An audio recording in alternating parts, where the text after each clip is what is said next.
Bismillahirrahmanirrahim. Assalamualaikum warahmatullahi wabarakatuh. Innal hamdalillah nahmaduhu wa nasta'inuhu wa nastaghfiruh wa na'udzu billahi min syururi anfusina wa min sayyiati a'malina. May yahdihillahu fala mudilla lahu wa may yudlilhu fala hadiya lahu. Asyhadu an la ilaha illallah wahdahu la syarika lah ta'ziman li sya'nihi wa asyhadu anna Muhammadan abduhu wa rasuluhu ad-da'i ila ridwanih. Salawatullahi wa salamuhu alaihi wa ala alihi wa ashabihi wa ikhwanih. Subhanaka la ilma lana illa ma 'allamtana innaka antal alimul hakim. Rabbi shrah li sadri wa yassir li amri wahlul 'uqdatam min lisani yafqahu qawli. Amma ba'd. Sidang jemaah salat maghrib yang insyaallah dimuliakan oleh Allah Subhanahu wa taala. Jadi Allah Subhanahu wa taala berfirman di dalam Al-Qur'an, laqad kana lakum fi rasulillahi uswatun hasanah. Sungguh telah ada pada diri Rasulullah sallallahu alaihi wasallam suri teladan bagi kalian semua, liman kana yarjullaha wal yaumal akhir, bagi siapa yang mengharapkan Allah Subhanahu wa taala dan berjumpaan dengannya serta hari akhir. Oleh sebab itu pada malam hari ini sampailah kita pada keteladanan terakhir dari versi Nabi dan Rasul di dalam Al-Quran yang kita akan bahas. Setelah kita membahas Nabi-Nabi Allah Subhanahu wa ta'ala yang sudah kita sebutkan, maka pada malam hari ini kita akan mengambil keteladanan dari Nabi kita Muhammad SAW yang ada di dalam Al-Quran. Karena kalau selain dari Al-Quran tentu ya sangat banyak dalam hadis-hadis Rasulullah SAW, apalagi ada kitab khusus ya yang membahas tentang sirah perjalanan dari Nabi kita Muhammad SAW. Dan ini pun jazakallahu khairan Ustaz kita Ustaz Syahrir hafizahullah sudah membahas juga dalam ta'lim beliau ya tahun lalu atau 2 tahun yang lalu tentang sirah nabawiyah. Oleh sebab itu pada malam hari ini kita akan mengambil keteladanan khusus dari Nabi kita Muhammad SAW yang disebutkan di dalam Al-Quran. Yang disebutkan di dalam Al-Quran sangat banyak tentunya, namun kami menyimpulkan keteladanan itu, pribadi yang mencolok itu yang sangat nampak ya, pelajaran yang bisa kita ambil dari pribadi beliau ada pada 3 tempat di dalam Al-Quran. Yang pertama dalam surah Al-Anfal ayat 9 dalam kisah perang Badar. Ini yang akan kita bahas pada malam hari ini. Yang kedua dalam surah At-Taubah. At-Taubah saya lupa ayatnya, tentang kisah perjalanan beliau ke Gua Thur bersama Abu Bakar. Yang ketiga ayat yang kita bacakan tadi, laqad kana lakum fi rasulillahi uswatun hasanah, itu dalam konteks perang Ahzab ya di tahun ke-5 Hijriah. Insyaallah itu ya 3 ayat ini yang akan kita bahas pada versi Rasulullah sallallahu alaihi wasallam, dan mudah-mudahan Allah Subhanahu wa taala memberikan kita taufik untuk mentadabburi ayat-ayat Allah Subhanahu wa taala. Jadi malam hari ini kita akan membahas ayat yang disebutkan oleh Allah Subhanahu wa taala dalam surah Al-Anfal ayat 9. Ya, di situ contoh dan teladan yang sangat nampak dari kepribadian Nabi kita Muhammad sallallahu alaihi wasallam di hari perang Badar. Memang tidak disebutkan secara rinci dalam ayat ini, ayat 9 surah Al-Anfal ini ya, namun penjelasannya bisa kita dapatkan dalam buku-buku tafsir seperti tafsir Ibnu Katsir dan sebagainya. Jadi di hari perang Badar kita tahu hari itu hari yang sangat bersejarah bagi kaum muslimin. Bahkan Nabi SAW menjanjikan orang-orang yang ikut dalam perang Badar, Nabi sampaikan kepada mereka, i'malu ma syi'tum faqad ghafarallahu lakum. Beramallah sesuka kalian setelah ini, sesungguhnya Allah telah mengampuni dosa-dosa kalian. Ini bukan berarti legitimasi atau izin untuk mereka bermudah-mudahan dalam dosa, tapi ini keikutsertaan para sahabat dalam perang Badar itu begitu bernilai di sisi Allah Subhanahu wa taala, ya, sehingga Nabi menjanjikan ampunan kepada mereka. Bahkan orang-orang yang ikut dalam perang Badar ini memiliki keistimewaan khusus di mata Allah Subhanahu wa taala dan di mata Nabi kita Muhammad sallallahu alaihi wasallam. Karena kenapa? Kenapa mereka sangat istimewa? Karena kita tahu di hari perang Badar itu, atau ketika terjadinya perang Badar, Nabi sallallahu alaihi wasallam tidak melihat para sahabat, tidak menyampaikan kepada para sahabat bahwasanya akan terjadi sesuatu yang ditakdirkan oleh Allah Subhanahu wa taala tatkala mereka harus menghadapi 1000 orang musuh. Kita tahu dan sudah sering kita dengarkan bagaimana latar belakang terjadinya kisah perang Badar ini, ketika Nabi kita Muhammad sallallahu alaihi wasallam keluar menghadang, dengan niat menghadang 40 orang dari kelompok Abu Sufyan yang pulang dari negeri Syam menuju Mekah. Karena di situ ada barang-barang mereka yang ya dirampas ketika mereka masih di Mekah. Maka hak Rasulullah, hak para sahabat untuk mengambil barang-barang mereka yang ada pada Abu Sufyan. Maka Rasulullah SAW pada saat itu disebutkan dalam buku sirah, keluar bersama beberapa orang sahabat, tapi bukan dengan niat berperang, cuma ingin menghadang kafilah dagang ini yang dipimpin oleh Abu Sufyan. Kita akan menghadang mereka, kita akan keluar untuk menghadang mereka dan mengambil barang-barang kita di sana. Namun takdir Allah Subhanahu wa taala yang sangat luar biasa bagaimana mengatur kejadian ini. Tatkala Rasulullah SAW keluar dengan beberapa orang sahabat, entah kenapa dan bagaimana caranya, sebelum Abu Sufyan itu melintas melewati tempat Rasulullah dan bertemu dengan Rasulullah dan para sahabat, ada mata-mata yang menyampaikan kepada Abu Sufyan bahwasanya Muhammad SAW dan para sahabatnya akan menghadangmu dan akan berhadapan denganmu. Ya, maka Abu Sufyan langsung mengutus seorang utusan untuk kembali ke Mekah, menyampaikan kepada Abu Jahal dan penduduk Mekah untuk mempersiapkan pasukannya menghadapi Rasulullah sallallahu alaihi wasallam. Maka datanglah seorang penunggang kuda, ya, masuk ke dalam kota Mekah dan berteriak an-nafir, an-nafir. Artinya an-nafir artinya bersiap-siap kita akan menghadapi pasukan, bersiap-siap kita akan menghadapi pasukan. Ya, maka Abu Jahal pada saat itu menyiapkan 1000 pasukan lengkap dengan persenjataannya. 1000 orang lebih, bahkan disebutkan awalnya 1300 orang, namun dalam perjalanan mundur 300 orang, jadi tinggal kurang lebih 1000. Ya, maka sampailah kabar itu kepada Rasulullah SAW dan Abu Sufyan berhasil lolos melalui jalur yang lain dan tidak bertemu dengan Rasulullah SAW. Makanya Allah Subhanahu Wa Taala berfirman di dalam surah Al-Anfal menceritakan kejadian ini di dalam ayat ke-7, wa idh ya'idukumullahu ihdat ta'ifataini annaha lakum wa tawadduna anna ghaira dhati syaukati takunu lakum wa yuridullah ayuhiqqul haqqa bikalimatihi wa yaqta adabiral kafirin. Ingatlah kata Allah ketika Allah menjanjikan kepadamu bahwa salah satu dari 2 golongan yang kamu akan hadapi, yaitu golongan atau kelompok Abu Sufyan atau kelompok Abu Jahal. Wa turiduna wa tawadduna anna ghaira dzati syaukati takunu lakum. Sedangkan kamu menginginkan bahwasanya yang tidak memiliki senjata, tidak memiliki kekuatan, itulah yang engkau hadapi. Maksudnya Abu Sufyan. Maksudnya rombongan Abu Sufyan.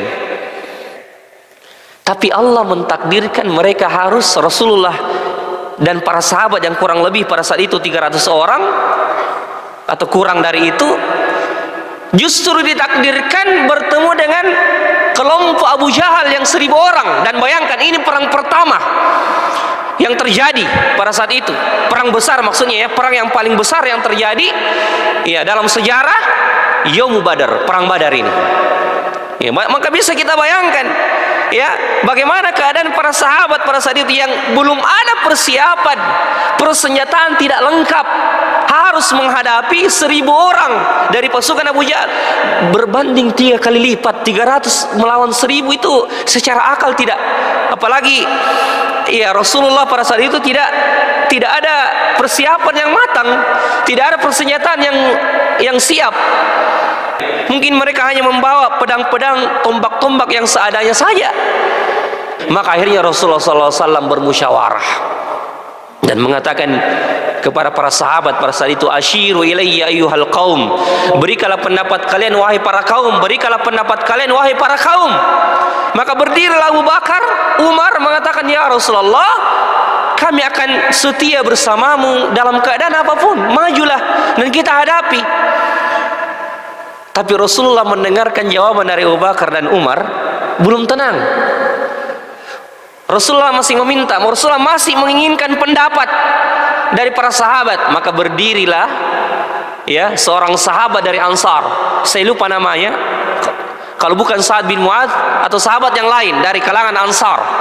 Dia mengatakan, ya ka'annaka ya Rasulullah, ka'annaka turiduna, wahai Rasulullah, seakan-akan engkau menginginkan kami ya Rasulullah, menginginkan pendapat kami kaum Ansar.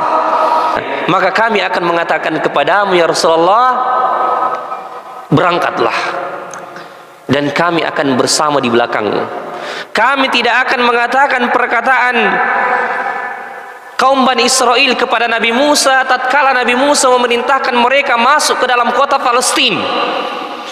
Tatkala Nabi Musa memerintahkan kaum Bani Israel masuk ke dalam kota Palestina, kaum Bani Israel mengatakan, kami tidak akan masuk bersamamu sebelum kaum itu dikeluarkan dari Palestina. Maksudnya kaum yang menguasai kota itu pada saat itu, orang-orangnya. Ya, karena di situ ada orang-orang yang kuat, orang-orang perkasa. Kami tidak akan masuk sebelum mereka keluar. Izhab anta wa rabbuka faqatila inna hahuna qaidun. Pergilah engkau wahai Musa bersama Tuhanmu, kami duduk-duduk saja di sini menunggu.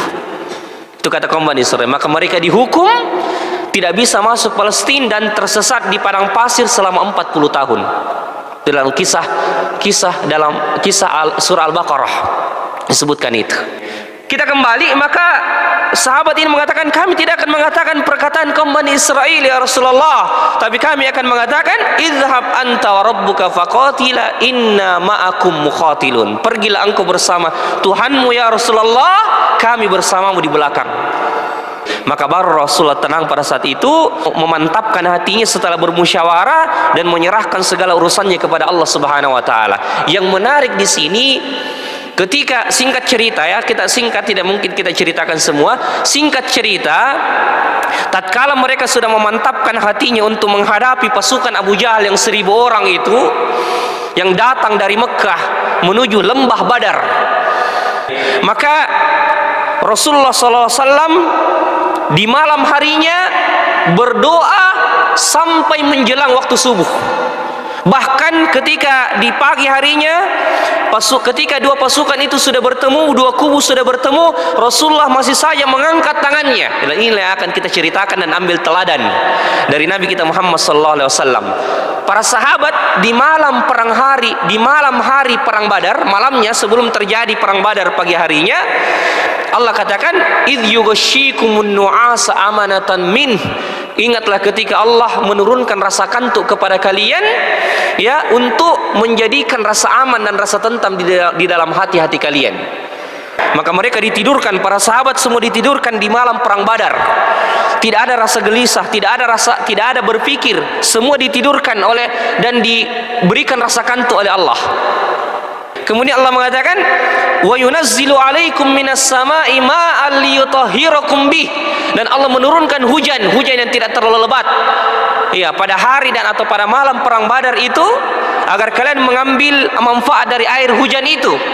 Ini diantara nikmat Allah yang diberikan kepada para sahabat. mereka semua tertidur di malam hari perang Badar kecuali Rasulullah sallallahu alaihi wasallam.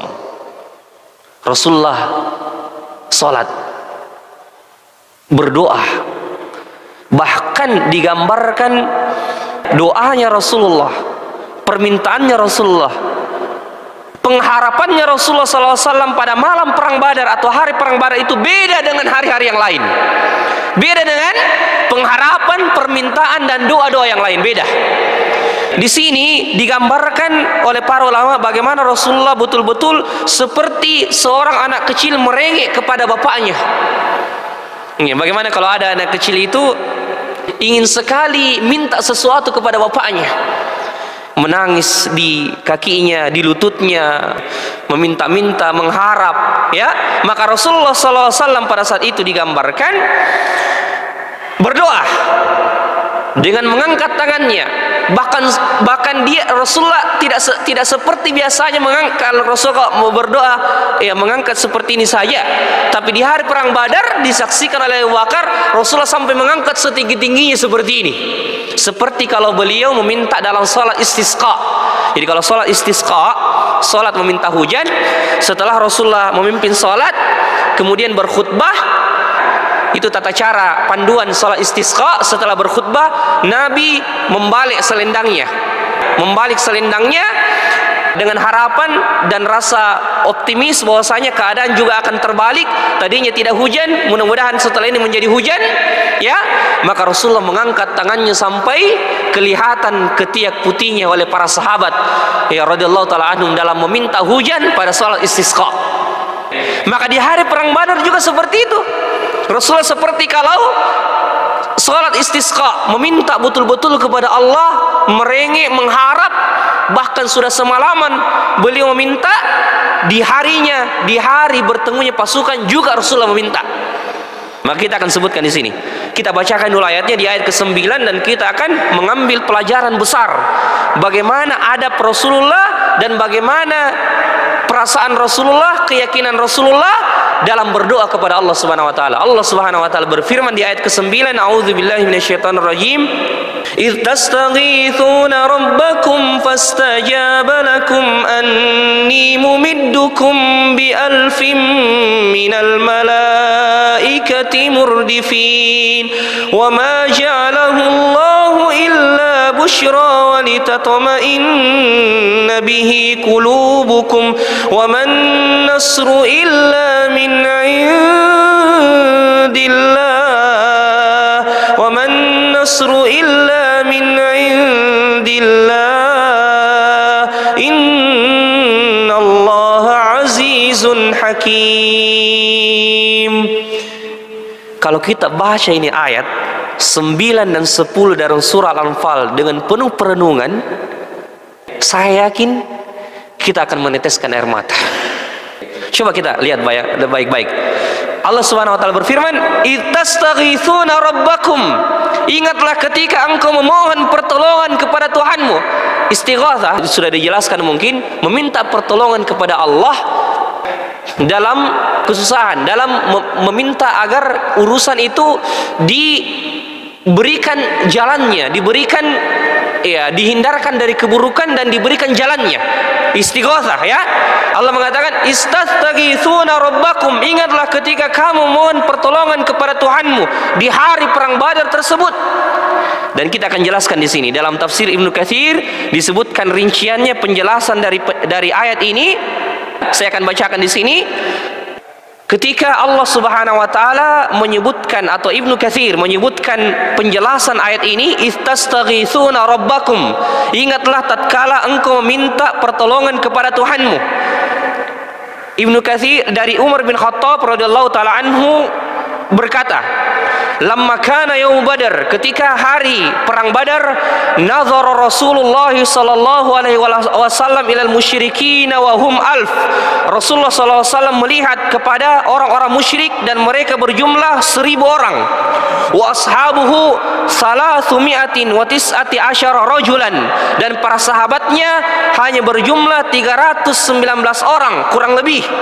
Fastaqbala Nabiullah sallallahu alaihi wasallam al-qiblah. Maka Rasulullah SAW menghadap ke kiblat setelah melihat kondisi pasukan kaum musyrikin dan pasukan dari sahabatnya. Thumma madda yadayhi faja'ala yahtifu bi rabbih. Kemudian beliau menengadahkan dan mengangkat kedua tangannya dan mulai bermunajat, berinteraksi, berkomunikasi dengan Allah Subhanahu wa taala, dan beliau mengatakan, subhanallah, ini doa yang luar biasa, Allahumma anjizli ma wa'attani, ya Allah, perkenankanlah apa yang telah engkau janjikan kepadaku. Allahumma ati ma wa'attani, dan berikanlah janji itu kepadaku, ya Allah. Allahumma intahlik hadhi lisaba min ahli Islam la tu'badu fil ard. Ya Allah, jika sekiranya pasukan dan orang-orang dari ahlul Islam ini dikalahkan dalam medan perang ini, aku khawatirkan tidak ada lagi menyembahmu di permukaan bumi, ya Allah. Sampai-sampai begitu kata-katanya Rasulullah. Bukan berarti Rasulullah menyebutkan keburukan kepada Allah, tidak. Tapi Rasulullah menyebutkan kalimat ini, ya Allah, jika sekiranya pasukan kaum muslimin dikalahkan dalam perang Badar ini, ya Allah, aku takutkan tidak ada lagi menyembahmu. Ini bentuk kekhawatiran. Sudah kita sebutkan dalam kisah Nabi Zakaria, ketika beliau juga berdoa kepada Allah menyebutkan kekhawatirannya, ya Allah, jika sekiranya aku tidak dikarunia anak, tidak ada yang mewarisi kenabian ini, ya Allah. Begini juga Rasulullah SAW ketika berdoa dalam perang Badar, ya Allah, jika sekiranya 319 orang ini, ya Allah, dikalahkan, aku takutkan tidak ada lagi menyembahmu, karena ini orang-orang inti, ya, kaum muslimin yang selama ini mengikuti Rasulullah, kaum muhajirin, kaum ansar, Abu Bakar, Umar, Uthman, Ali, ada semua di situ.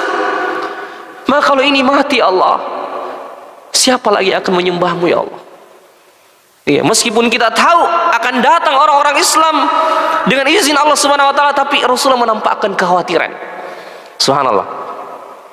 Maka famazala yahtifu bi rabbih, maka beliau terus melakukan pengharapan itu, munajat itu kepada Allah Subhanahu wa taala, dan terus berdoa kepada Allah Subhanahu wa taala sampai-sampai pada pagi harinya ketika dua pasukan sudah mau bertemu, sudah mau bertarung, sudah mau melakukan peperangan, Abu Bakar As-Siddiq radhiyallahu taala anhu masuk ke dalam kemah yang ditempati Rasulullah SAW berdoa. Lantas kemudian Abu Bakar betul-betul melihat kesungguhan Rasulullah di dalam berdoa, sampai-sampai disebutkan oleh Abu Bakar, fa'alqahu fa'akhadha rida'ahu fa'atahu Abu Bakar fa'akhadha rida'ahu fa'alqahu ala mankibai, dan Abu Bakar mendatanginya sedangkan selendangnya Rasulullah sudah jatuh di tanah karena betul-betul bersungguh-sungguh mengangkat tangannya berdoa seperti ini. Thumma altazamahu min waraihi wa qala ya Nabi Allah kafaka munasyadatuka rabbuka. Ya Rasulullah, cukup munajat ini, cukup ya Rasulullah. Sesungguhnya Allah Subhanahu wa taala akan memperkenankan permohonannya kepadamu, pertolongannya kepadamu. Ini jawaban Abu Bakar dan hiburan, penguatan Abu Bakar kepada Rasulullah SAW. Saking bersungguh-sungguhnya Rasulullah dalam berdoa kepada Allah. Dan ini pelajaran pertama yang bisa kita ambil dari ayat ini, bahwasanya kalau kita ingin merasakan nikmatnya berdoa dan cepatnya permohonan itu diijabah oleh Allah, nampakkan kesungguhan kita dalam berdoa. Jangan main-main. Karena Nabi SAW mengatakan, sesungguhnya Allah tidak mendengarkan dan tidak melihat doa orang-orang yang hatinya lalai, hatinya tidak fokus. Ya, tidak betul-betul bersungguh, tidak betul-betul menampakkan kesungguhannya dalam berdoa kepada Allah. Allah tidak melihat doa itu. Jadi harus hati, pikiran, dan lisan harus terkoneksi, tersambung. Seperti itu. Maka betul kata Abu Bakar, Allah Subhanahu wa taala setelah Abu Bakar mengatakan itu, cukuplah munajatmu kepada Tuhanmu ya Rasulullah, sesungguhnya Tuhanmu Allah akan mengabulkan permohonanmu. Allah pun menurunkan ayatnya ini, istastaghitsuna rabbakum fastajaba lakum. Dan perhatikan ayat ini kembali, ketika Allah mengatakan istastaghitsuna rabbakum, ingatlah tatkala engkau meminta pertolongan kepada Tuhanmu, fastajaba, maka Tuhanmu memperkenankan doa itu, Tuhanmu mengijabah dan mendengarkan doa itu. Huruf fa yang masuk, huruf fa di kata-kata fastajaba fastajaba, menunjukkan bahwasanya tidak adanya jeda antara doa itu dan dikabulkannya doa itu. Artinya setelah Rasulullah SAW berdoa, menurunkan tangannya, bertemulah dua pasukan, maka Allah Subhanahu Wa Taala langsung menurunkan pertolongannya tanpa ada jeda. Ya, dan kita perhatikan Allah mengatakan setelah itu, fastajaba lakum anni mumiddukum bi alfin minal malaikati murdifin, maka sungguh aku akan mendatangkan bala bantuan tentara kepadamu dengan 1000 malaikat yang datang berturut-turut. Ya subhanallah, 1000 malaikat yang datang berturut-turut. Dan di dalam surah Al-Imran dikatakan, walaqad nasarakumullahu bi badrin wa antum adhillah fattaqullaha la'allakum tashkurun. Kemudian Allah mengatakan, in tasbiru wa tattaqu wa ya'tukum min fawrihim hadza yumdidukum bi khamsati alaf. Allah katakan sebelumnya 1000 malaikat. Di surah Al-Imran Allah mengatakan turun 3000 malaikat. Kemudian Allah mengatakan jika engkau bersabar dan bertakwa akan turun 5000 malaikat. Dan bagaimana caranya menggabungkan dua ayat ini, surah Al-Anfal dan surah Al-Imran? Kenapa di surah Al-Anfal disebutkan 1000 malaikat, di surah Al-Imran disebutkan 3000 sampai 5000? Maksudnya kata para ulama, murdifin dalam ayat ini, ayat 9 ini datang berturut-turut. Sesudah 1000 datang lagi 1000 yang lain, sesudah 1000 datang lagi 1000 yang lain, begitu seterusnya sampai disebutkan di dalam kisah perang Badar itu tentang malaikat yang turun berkelompok-kelompok dari langit ini, 1000 malaikat diikuti 1000 malaikat diikuti 1000 malaikat. Dari Ibnu Abbas radhiyallahu taala anhu disebutkan, bainama rajulun minal muslimina yauma idzin yashtaddu fi athari rajulin, ketika hari perang Badar itu telah terjadi, ketika kaum muslimin sudah menghadapi pasukan musuh dan diikuti oleh kaum muslimin yang lain, maka seorang lelaki melihat kejadian yang sangat aneh pada saat itu. Ketika seorang lelaki menceritakan, tatkala aku menghadapi seorang musyrik dan dia berada di hadapanku, minal musyrikin amamahu isami'a darbatan bisauti fawqahu, dia mendengarkan seperti ada suara cambukan di sampingnya, wa sautul faris, dan suara penunggang kuda. Padahal di kelompoknya Rasulullah 313 orang itu bisa dihitung jari yang hanya menunggang kuda. Kalau tidak salah cuma 2 orang, cuma 2, 3 penunggang kuda pada saat itu, pada perang Badar. Tapi ini orang, ini laki-laki, ini sahabat ini mendengarkan suara cambukan, kemudian suara penunggang kuda, tapi tidak ada di depannya, tidak ada juga di samping kiri kanannya, dan di belakangnya tidak ada. Tapi dia hanya mendengarkan suara cambukan, suara penunggang kuda, dan suara itu mengatakan, akdim ya Haizum, akdim ya Haizum, majulah wahai Haizum, majulah wahai Haizum. Tatkala selesai suara itu didengarkan, fanadhar ilal musyriki amamahu fakharra mustalqiyan, maka sahabat ini melihat orang musyrik yang ada di depannya langsung terbaring, langsung meninggal dan terbelah kepalanya, padahal dia baru mau menyerangnya. Ya, belum keluarkan pedangnya, ya baru bersiap-siap, tapi orang musyrik yang ada di depannya sudah terlentang, sudah terbaring dan terputus kepalanya. Ya subhanallah. Maka tatkala hal ini dilaporkan kepada Rasulullah setelah selesai terjadi perang Badar, maka Rasulullah SAW menyampaikan, sesungguhnya itulah salah satu malaikat yang diturunkan oleh Allah Subhanahu wa taala di antara ribuan malaikat, dan dia adalah malaikat penunggang kuda, dan beberapa malaikat penunggang kuda datang dengan kudanya. Jadi malaikat juga menunggang kuda pada saat itu, tapi kudanya pun tidak terlihat. Ya, kudanya pun tidak terlihat. Ya, dan itulah maksud dari firman Allah Subhanahu wa taala, bi alfin minal malaikati murdifin. Maka Rasulullah menjelaskan, itulah bala bantuan Allah yang turun kepada kalian. 1000 malaikat, 2000 malaikat, 3000 malaikat, sampai 5000 malaikat. Ya subhanallah. Dan Rasulullah SAW membenarkan itu. Ya subhanallah. Inilah yang terjadi. Makanya Allah mengingatkan setelah itu, "Wa ma ja'alahu Allahu illa busyra wa litatma'inna bihi qulubukum." Dan tidaklah Allah menjadikan itu sebagai kabar gembira bagi kalian dan untuk menenangkan hati kalian di hari perang Badar tersebut. Tatkala kalian sudah berlepas diri dari segala ketergantungan kepada makhluk, tidak ada lagi di pikiran kalian ketergantungan hati kepada makhluk dan sebab-sebab duniawi, sebab kasat mata. Tatkala hati kalian betul-betul terfokus dan tertuju hanya kepada Allah Subhanahu wa taala, maka disitulah bala, bantuan, pertolongan tidak habis-habisnya kalian dapatkan di hari perang Badar itu. Allahu Akbar. Ya, jadi ya mereka mungkin hanya menyerang beberapa langkah saja, tapi yang paling banyak membunuh orang-orang kafir itu mereka yang beribu-ribu itu yang tidak dilihat. Subhanallah. Maka Allah katakan, "Wa ma ja'alahu Allahu illa busyra lakum." Tidaklah Allah menjadikan itu tidaklah Allah menjadikan bala bantu itu kecuali menjadi kabar gembira bagi kalian dan untuk menenangkan hati kalian. Dan apa kata Allah setelah itu? "Wa man nasru illa min indillah." Agar kemudian para sahabat tidak bergantung kepada sebab, tidak kemudian menggantungkan kemenangan itu kepada para malaikat. Allah katakan, "Wa man nasru illa min indillah." Sesungguhnya tidak ada pertolongan kecuali atas izin dan kehendak Allah Subhanahu wa taala. Jangan sampai kalian menganggap kemenangan itu didapatkan karena malaikat. Karena kadang kita melihat sesuatu yang kita dapatkan, keberhasilan yang kita capai, kita bergantung pada sebabnya.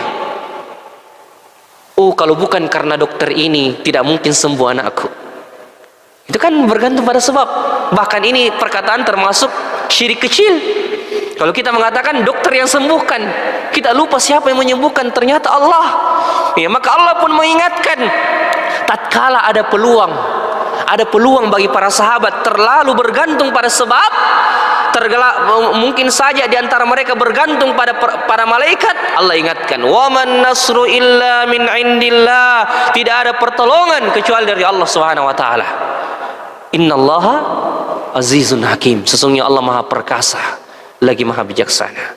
Maka apa yang bisa kita ambil pelajaran dari ayat ini sebagai penutup? Jemaah sekalian, kita sebutkan di sini dalam tulisan ini pelajaran yang bisa kita ambil dari ayat 9 dan 10, bagaimana Rasulullah SAW bermunajat dan bermohon kepada Allah Subhanahu wa taala. Saya bacakan ya. "Saudaraku, ketika hajat menuntut untuk dipenuhi, kesempitan dan kesusahan datang silih berganti, rasakan di dalam hatimu, renungkan dalam-dalam dengan jiwamu bahwa engkau memiliki Tuhan yang tidak akan menyia-nyiakan permintaanmu. Dialah yang selalu ada di saat engkau butuh." Subhanallah. Dialah yang selalu ada di saat engkau butuh.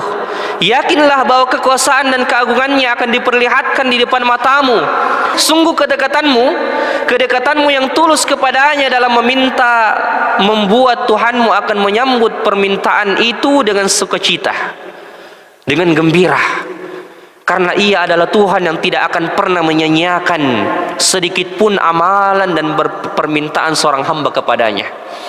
Kemurahan dan belas kasih-Nya begitu luas, terkhusus kepada hambanya yang berada di dalam keadaan terdesak dan terhimpit. Tidakkah di antara kita pernah merenungi dan meresapi firman Allah Subhanahu wa taala yang berbunyi, "Amman yujibul muttarra idza da'ahu fayakshifus su'a wa yaj'alukum khulafa'al ard." Siapakah yang memperkenankan doa orang yang kesulitan apabila dia berdoa kecuali Allah Subhanahu wa taala? Subhanallah. Maka seorang mukmin adalah mereka yang berdoa menampakkan kesungguhan dan keseriusan dalam meminta. Menampakkan kesungguhan dan keseriusan dalam meminta, hatinya pun merasakan keagungan dan kedekatan Allah yang begitu dekat. Ketika berdoa, hatinya dipenuhi. Ya, ini penting ya. Coba kita perhatikan. Ketika berdoa, hatinya dipenuhi dengan prasangka baik kepada Allah. Dan Allah mengatakan, "Sesungguhnya aku tergantung pada prasangka hambaku. Apa yang dia sangkakan, itu juga aku akan berikan." Maka seorang hamba tatkala dia berdoa dengan hati yang tulus, bersungguh-sungguh, dipenuhi dengan prasangka baik kepada Allah, bahwasanya Allah pasti mendengarkan doanya. tak ada yang paling utama dinampakkan seorang mukmin dalam berdoa kecuali hati yang yakin, dan penuh rasa percaya kepada Allah, dipenuhi dengan harapan dan prasangka baik kepada Allah. Ia pun memuji, membesarkan Allah di dalam doa-doanya, menampakkan rasa butuh di hadapan Allah, dan menjaga dirinya dari memakan sesuatu yang haram, karena itu merupakan sebab terhalangnya doa untuk dikabulkan. Jaga diri kita dari memakan sesuatu yang haram, memberikan kepada anak-anak kita sesuatu yang haram untuk dimasukkan ke dalam perutnya, karena itu merupakan penghalang dari penghalang doa. Ini jamaah sekalian, mudah-mudahan Allah Subhanahu wa taala memberikan kita taufik untuk memahami ayat-ayat Allah Subhanahu wa taala. Jadi intinya dari kepribadian Nabi sallallahu alaihi wasallam yang pertama yang bisa kita ambil dari ayat surah Al-Anfal ini, kekuatan hati dalam berdoa. Kekuatan hati dalam berdoa itu yang harus kita punyai, miliki, contohi dari Rasulullah SAW ketika meminta dan bermohon kepada Allah Subhanahu wa taala. Barakallahu fikum wa jazakallahu khairan. Ini mungkin materi kita pada malam hari ini. Insyaallah taala, mudah-mudahan Allah Subhanahu wa taala memberikan kita kemudahan dan taufik untuk memahami dan selalu bergantung kepada Allah Subhanahu wa taala di setiap keadaan kita, meminta kepada Allah dengan penuh kesungguhan dan penuh rasa percaya, karena Allah ada selalu untuk kita. Subhanakallahumma rabbana wa bihamdik, asyhadu an la ilaha illa anta, astaghfiruka wa atubu ilaik. Akhiru da'wana alhamdulillahirabbil alamin. Assalamualaikum warahmatullahi wabarakatuh.